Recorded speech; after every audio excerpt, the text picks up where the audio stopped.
Yes, hi, I'm Cynthia Rush. 4 days ago, we received a message from retired Brigadier General Héctor Fautario, a longtime friend of this political movement. He was the commander-in-chief of the Argentine Air Force from 1973 to 75, and played a crucial role. He was actually kicked out of the Air Force at the end of 1975 because he resisted the coup that was being organized at that time against President Isabel Perón, and which coup brought in the Chicago Boys School of Economics. Prior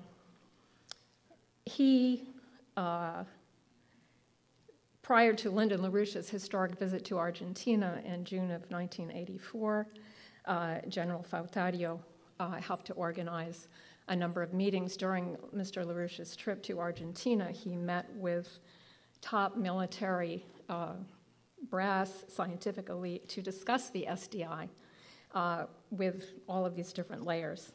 And General Fautario himself was the first spokesman in the developing sector to endorse beam weapons and the SDI proposal that President Reagan had presented on March 23rd of that year.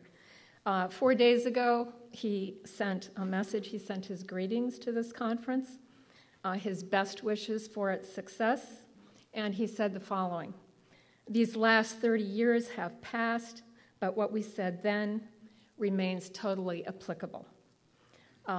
In October of 1983, he gave an interview to Executive Intelligence Review. I won't go through the details of that for reasons of time, but he did say very simply, "I think the development of beam weapons is tremendously important. I could compare it directly with the development achieved by the United States when it launched its famous NASA program to land on the moon and reach other planets. It involves a huge investment which clearly will lead to the development not only of all kinds of weapons, but also civilian benefits, such as in the field of medicine."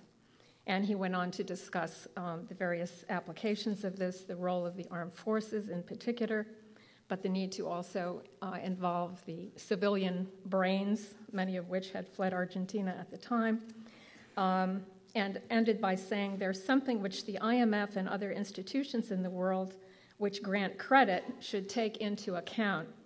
Our countries cannot negotiate with the hunger and poverty of our people. Everything has a limit. What I recommend is that this limit not be passed. We like to say that a cord can be stretched but must not be snapped. I think we are at the snapping point."